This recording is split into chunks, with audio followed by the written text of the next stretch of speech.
So that was my arrangement of the great Ornette Coleman song "Broken Shadows," which he recorded on his album Science Fiction. Beautiful album, beautiful song. Go check it out. And I kind of wanted to make a musical application of Synchronic and Nostalgic. So after watching the tutorial videos, you could see it actually used in action. So my concept for this arrangement was to have Synchronic be introduced in the A section, and then Nostalgic to come in the B section, and then Synchronic would kind of keep on going through the whole tune, and then nothing new would be introduced in the last A section. The form is AABA. So we'll start with Synchronic. We'll start with the beginning. So the meat and potatoes of my Synchronic preparation was that I put the tempo at 4 BPM, which is really slow, so that whenever I play a note that is triggered by Synchronic, the resulting repeated notes go on for a while.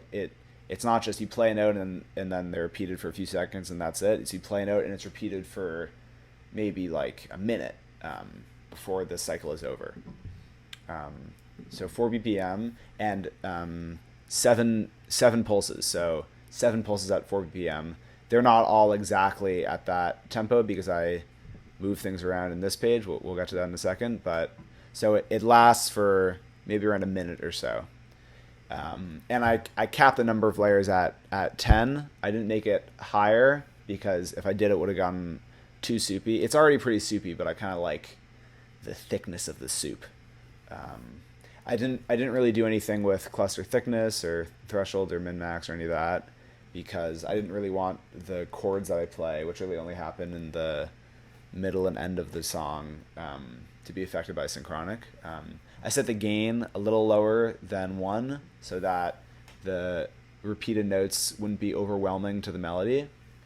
And then most importantly, I set the velocity max to pretty low. So Synchronic is only affected when I play quietly. So nothing's happening there. Nothing's even happening there. Only there. So that was our first Synchronic note. You just heard the repeated note. And as this video continues, you'll hear the other ones. It'll take some time.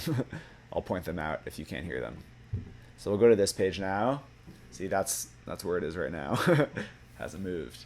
So I messed with these 4 parameters a little bit, not too dramatically, that's our second note. 4 BPM is pretty slow.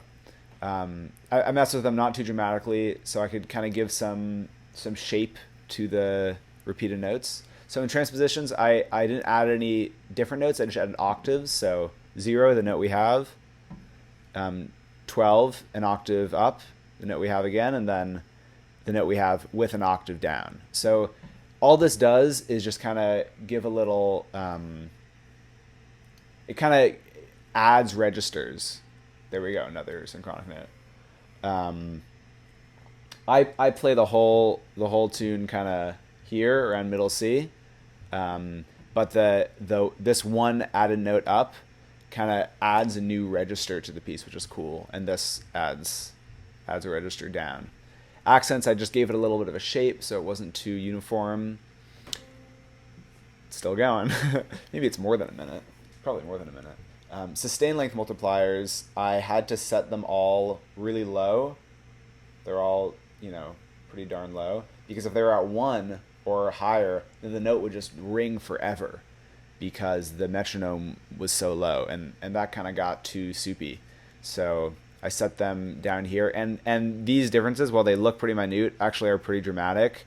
These 2 notes kind of last for long, and these 2 notes sound pretty short, especially that one. If you remember in the recording. And then beat length multipliers, this was just so that, there'd be more of a shape. They weren't happening at a consistent rate. This first note takes a while. This third note is pretty short. This last note's pretty short. So that's what I did with the synchronic preparation. Again, mostly the most important things about this were the velocity max was low and the metronome was super low. So I start playing and these synchronic notes start kind of adding up and building this texture underneath the melody and made by the melody. The only notes that you're hearing are notes in the melody, which is cool. And then we get to the B section, and I wanted to have something different happen. So I made nostalgic be triggered by a long hold time and a loud velocity. So a loud note that's relatively short doesn't trigger anything, or a soft note. Well, that actually did. That was loud enough. But I pretty much played chords at the beginning of every phrase like that. That would be kind of repeated a little lower. And when I played these notes, Synchronic didn't pick these up because they were too loud for the synchronic preparation. So it kind of separated things in a cool way. And the actual content of this preparation, first of all, is that I made it an octave down, which kind of gives it this mirror image sense to it. And more importantly, I set the wave distance to around 3000, the undertow to around 3000, and the reverse ADSR release time to around 3000, and the undertow ADSR attack time to around 3000.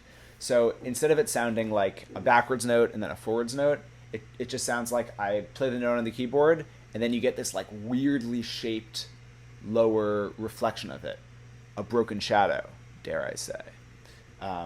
So let's just listen to what that sounds like.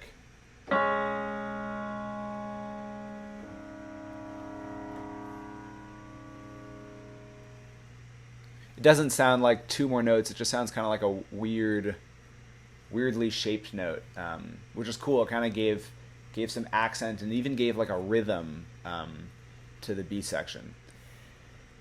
And that's all that nostalgic is doing. And the C section, when I was playing on the keyboard, I played kind of short, loud notes so that they weren't picked up by either synchronic or nostalgic, because they were too loud for synchronic and too short for nostalgic. So that nothing too overwhelming would happen in the end. You could kind of just have those synchronic notes from the beginning, finishing up. And that's the whole preparation. The gallery is in the description of this video, and you can open it up and mess around with it, break it open. Thanks for watching.